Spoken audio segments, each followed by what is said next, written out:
Making headlines this hour, Tourism Minister says the government plans to transform Addu city's tourism landscape within the next 12 months. A delegation of Sudan's Islamic Fiqh Academy arrives in Maldives to discuss contemporary Islamic jurisprudence. And Turkish authorities arrest 5 people, including the alleged gunman who killed 39 people in Istanbul nightclub on New Year's Day.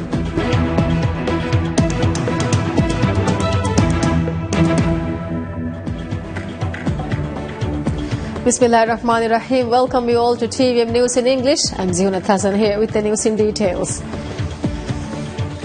Tourism Minister Musa Zamir says the government plans to transform Addu city's tourism landscape within the next 12 months. He made the remarks while providing information about the preparations to commence integrated tourism infrastructure expansion projects in Addu city. Tourism Minister Musa Zamir visited Addu city as part of a steering committee set up by President Abdul Yamin Abdul Qayyum to identify challenges faced by residents of the city. During the visit, the minister also visited uninhabited islands and areas to be leased for tourism development. While in Hulmidu, Minister Zamir told PSM News that the government has already identified areas in Addu for integrated tourism development projects. He said that the integrated tourism plans for these areas have been shared with residents of Addu and noted the cooperation from the people for the projects. Minister Zamir further said Maldives Integrated Tourism Development Corporation is conducting necessary surveys to determine the number of tourist beds that can be developed in Addu city. During the visit, the minister also met with youth and businessmen in Addu city and informed them of both employment and investment opportunities the projects would create in the city. Ministry of Defence and National Security begins a workshop to review the work carried out by various institutions under the ministry in 2016 and draw up a strategic plan for this calendar year. The workshop was inaugurated by the Minister of Defence, Adam Sharif. Speaking at the workshop, Minister Adam highlighted that the past year was a very successful year for institutions under the ministry. He noted the strengthening of the Aviation Security Command last year, while the National Disaster Management Center carried out very important work in providing assistance to victims of disasters and other weather-related incidents. The Defence Minister also said a new fire safety guideline would be implemented this year to prevent incidents in the country. A delegation of Sudan's Islamic Fiqh Academy arrives in the Maldives to discuss contemporary Islamic jurisprudence. The delegation is visiting the country on the invitation of the Islamic Ministry. The Sudanese delegation was welcomed at Velana International Airport by Islamic Minister Dr. Ahmad Ziad and former President of Maldivian Fiqh Academy Sheikh Mohammed Rashid Ibrahim. The delegation includes President of Sudan's Islamic Fiqh Academy Dr. Issam al-Bashir and Secretary General Dr. Adam Ibrahim al-Sheikh. The delegation will attend a special conference to be held on Thursday night for local religious scholars. The Maldives Fiqh Academy was established in 2010 and it comprises 16 members. AntiCorruption Commission ACC says there was no corruption in renting vehicles for the South Asian Association for Regional Cooperation SAARC Summit held in the Maldives in 2011. A report published by the Auditor General's Office in 2013 said the vehicles were rented by the government for the exorbitant fee. The report further said that the government paid a total of 14 million rupiah to rent 21 vehicles for the transportation of delegates attending the SAARC Summit held in Addu city. However, ACC said that the vehicles were rented after a competitive bidding process and in accordance with the law. ACC also noted that government had to pay a higher fee for the vehicles due to the high demand for vehicles in Addu city at that time.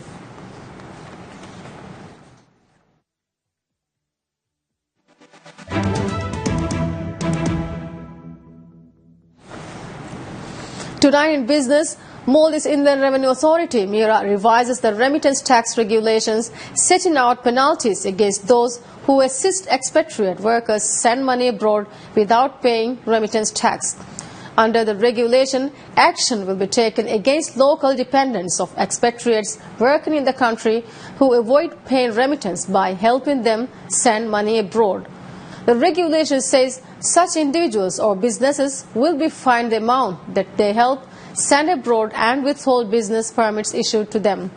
Meanwhile, remittance tax is also to be applied to transactions conducted via prepaid bank cards issued to expatriates from bank in the Maldives.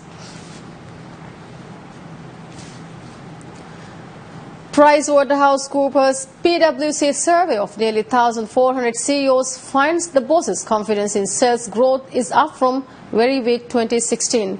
We take a closer look. Well, chief executives are more confident about the economy and the near-term prospects for their companies than they were a year ago, although the impact of recent political upheavals tops their list of longer-term concerns. A PricewaterhouseCoopers PwC survey of nearly 1,400 CEOs released coinciding with the annual World Economic Forum in Davos found that the 29% expected global economic growth to pick up in 2017, up from only 27% last year. The survey found 38% were very confident they could increase revenue growth in the next year, up from 35% at the same time last year, which was a 6-year low. What you see is a significant percentage, 38%, of the CEOs being very confident in their ability to raise revenues. A slight increase from last year, but nonetheless an increase compared to the volatility that we've had over the past couple of years. You also see a slight increase in their confidence in the economy on a broad-scale basis. Last year's outlook was particularly gloomy due to 2 years of falling oil prices and slowing growth in China, as well as uncertainty about the next US president, Moritz told Reuters. Although Donald Trump's election is a dramatic shift, some bosses expect business-friendly policies like corporate tax cuts and lighter touch regulation and are more optimistic about their own ability to navigate the immediate unknown, said PwC's Tim Ryan. Norbert Wickeljohann, PwC senior partner, said that following the Brexit vote in Britain, German managers were starting to think about investments elsewhere. Of course, German economy relies to a certain extent on exports to the UK, and question is that do we expect a hard Brexit or is it more soft landing? We are hoping the latter one will happen, but of course, German managers, they are thinking about that, what they can do instead of that. China is a good market and a future market. We are still investing there. We are not so sure what will happen in the US with the US. If Trump is more going down to protectionism, then there will be another problem.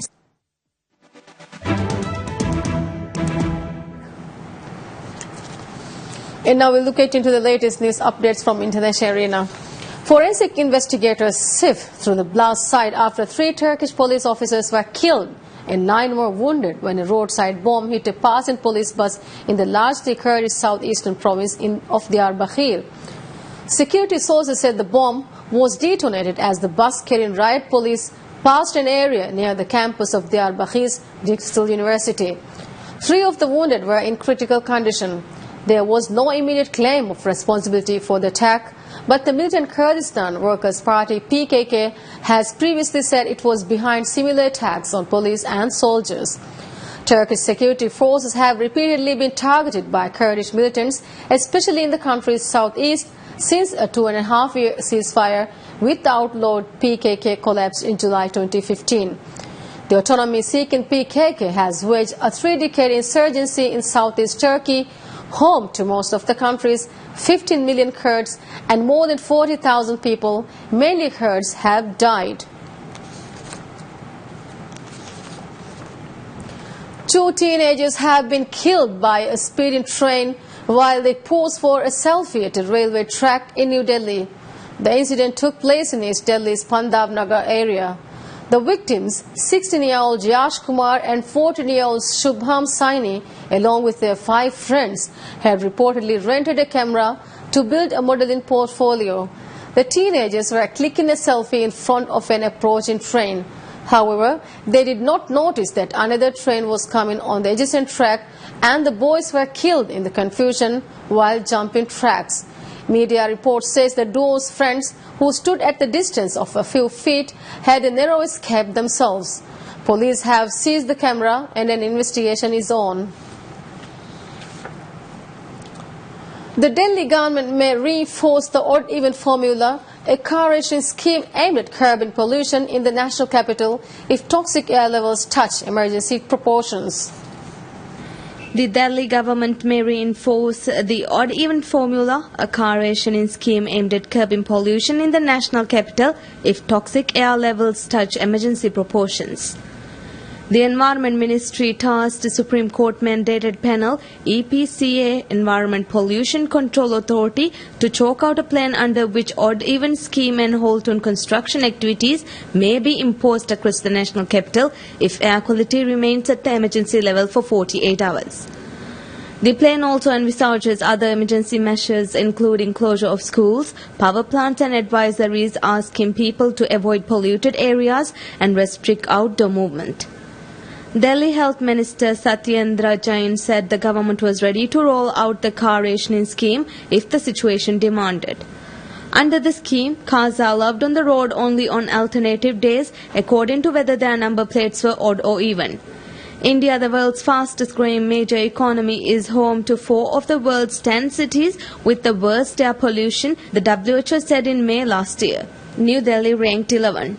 On Tuesday, levels of PM 2.5, tiny particulate matter that reaches deep into the lungs, hovered around unhealthy levels, making it difficult for Delhi citizens to breathe.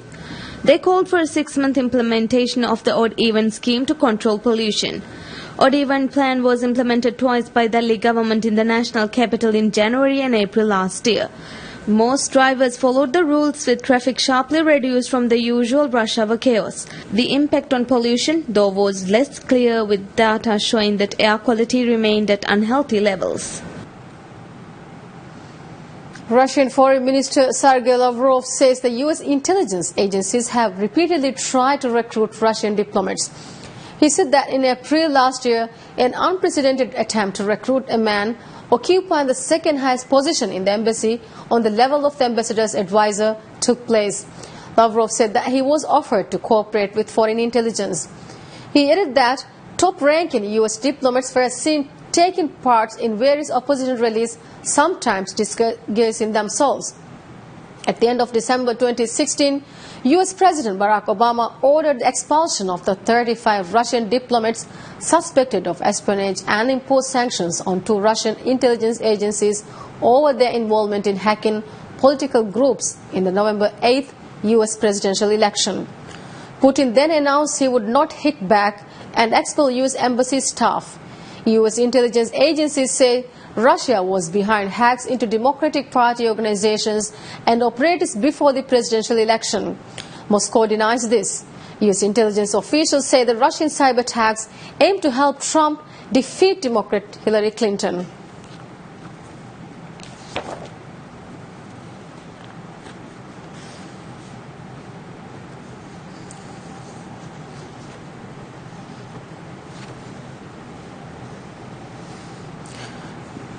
At least 5 people, including foreigners, were killed and 15 were wounded when a shooter opened fire at a nightclub in Mexico's Playa del Cameron's resort town during the BPM Electronic Music Festival, Quintina Roo State Attorney General said.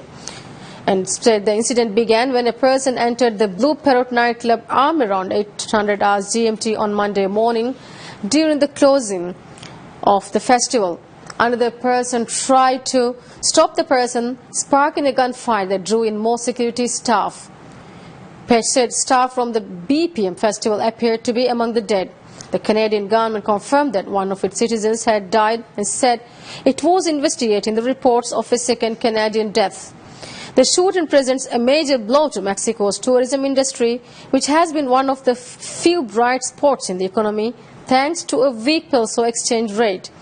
Tourists are generally shielded from the drug violence that has ripped Mexico apart over the last decade, killing well over 100,000 people since 2007.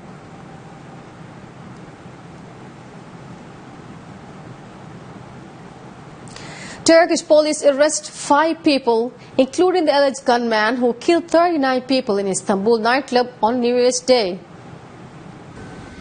Turkish police have captured the gunman who killed 39 people in an Istanbul nightclub on New Year's Day after a 2-week manhunt, authorities said, seizing him with 4 other suspects at a hideout in an outlying suburb of the city. Istanbul Governor Vasip Sahin named the man as Abdulgadir Masharipov and said he was born in 1983 in Uzbekistan and received training in Afghanistan. He had admitted his guilt and his fingerprints matched those at the scene, Sahin said.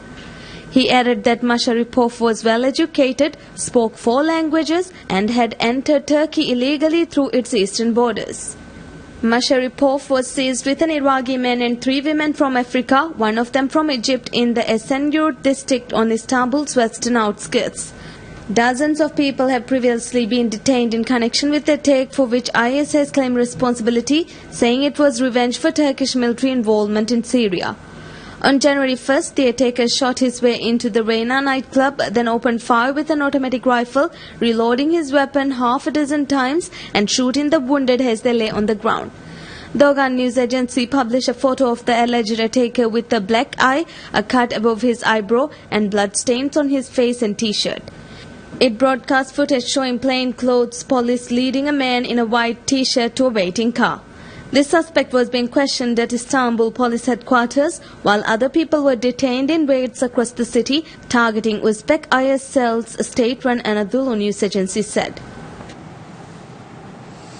Germany's Foreign Minister Frank-Walter Steinmeier says at US President-elect Donald Trump's comment that NATO was obsolete had aroused concern across the 28-member alliance. Speaking after a meeting with Alliance Secretary General Jens Stoltenberg in Brussels, said Trump's remarks contradicted views expressed by designated Defense Secretary James Mattis. Steinmeier told reporters when asked about Trump's interview with Bill newspaper and the Times of London said they have spoken today not only with EU foreign ministers but NATO foreign ministers as well, and can report that the signals are that there has been no easing of tensions. Trump, who is due to be sworn in as president on Friday, said NATO was obsolete because it had not defended against terrorist attacks. NATO has been seen since the 1950s as the keystone of Western European defences, extending its zone of activity in the post-Cold War period to the borders of Russia, much of Russia's charged green. The alliance's founding treaty commits members to consider an attack on any one state as an attack on all. File footage chronicles the unfolding of events following the disappearance of Malaysia Airlines flight MH370. Malaysia has announced that it will end the hunt for the missing plane next week. The hunt for missing Malaysia Airlines flight MH370 is set to end next week after the search is completed of 120,000 square kilometre area where experts thought it went down, Malaysian authorities said. Investigators recommended last month that the search be extended by 25,000 square kilometre to an area further north in the Indian Ocean after conceding for the first time they were probably looking in the wrong place. But Malaysia's Transport Minister Liew Tiong Lai told reporters the search of the 120,000 square kilometre area would be completed, but the hunt would then end in the absence of any credible clue suggesting it be extended. He said the latest report by the search coordinator, the Australian Transport Safety Bureau, was due to be completed in a week or two. Flight MH370 disappeared in March 2014 with 239 passengers and crew on board, most of them Chinese, en route to Beijing from the Malaysian capital Kuala Lumpur. Its whereabouts have become one of the world's greatest aviation mysteries. Families of many of those on board have called for the search to continue and to be extended to other areas. The 3 countries involved in the search, Malaysia, Australia and China, would meet before January 28 to decide on the next course of action. Australia last month also rejected recommendations to extend the search, citing a lack of credible evidence. A total of 33 pieces of wreckage suspected to be from the plane have been found, including parts of wings and a tail, on the shores of Mauritius, the French Indian Ocean island of Reunion, Mozambique, Tanzania and South Africa.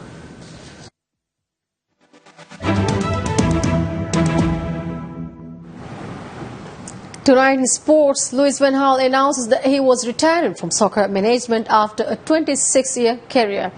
The former Barcelona and Bayern Munich coach has not worked since he left Manchester United shortly after winning the FA Cup last May. Van Gaal also managed the Netherlands national team, Ajax Amsterdam and AZ Alkmaar during his career. The 65-year-old made the announcement after receiving a Lifetime Achievement Award from the Dutch government for his contribution to the sport.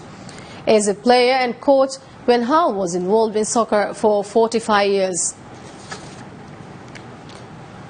Roger Federer makes a winning return to competitive tennis after 6 months out of the game, thrilling the packed Rod Laver Arena as he beat qualifier Jürgen Melzer 7-5, 3-6, 6-2, 6-2 to reach the Australian Open second round.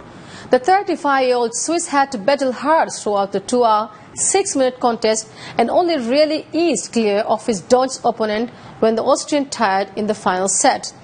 In the women's draw, defending champion and top seed Angelika Kerber battled her nerves and faltered badly with victory in sight before finally overcoming Lisa Surenko 6-2, 5-7, 6-2 to reach the second round. The 28-year-old German was starting the defense of a Grand Slam title for the first time and initially struggled with her serve and the accuracy of her ground strokes on Rod Laver Arena.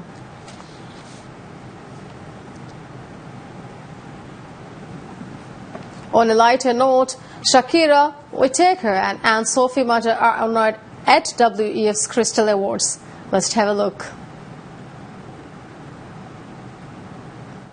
The World Economic Forum WEF honored Shakira, Forrest Whitaker and Anne-Sophie Mutter at the 23rd Annual Cristal Awards in Davos, Switzerland. Violinist Anne-Sophie Mutter received the award for her leadership in providing opportunities for young people to develop careers as musicians. Mutter is the founder of Anne-Sophie Mutter Foundation. Since 1997, the foundation has provided support in the form of scholarships, performing opportunities and commissions for rising young artists worldwide. In her speech, Mutter appealed to the audience to end world hunger. Singer and songwriter Shakira received the award for her leadership in supporting early childhood development. Shakira is a UNICEF Goodwill Ambassador and is the founder of the Pies Descalzos Foundation, which provides over 6,000 disadvantaged students with access to quality education in her native Colombia, including nutritious meals, educational enrichment through art, music and recreation, and economic opportunities and workshops for families and the community at large through an open-door policy benefiting over 70,000 community members. Finally, actor and social activist Forrest Whitaker was also presented with the award for his leadership in peace building and conflict resolution. Whitaker is the founder and chief executive of the Whitaker Peace and Development Initiative, co-founder and chair of the International Institute for Peace and UNESCO Special Envoy for Peace and Reconciliation. His work as a global advocate and peace builder focuses on empowering youth as leaders and entrepreneurs in communities touched by violence and poverty. The award ceremony, hosted by the chairperson of the Schwab Foundation for Social Entrepreneurship, aims to recognize artists for exemplary commitment to improving the state of the world. Through the years, there have been more than 80 recipients of the Cristal Award, including artists such as Andrea Bocelli, Matt Damon and Peter Gabriel. With that, we conclude the news for this evening. Thanks for being with us. Good night and bye-bye.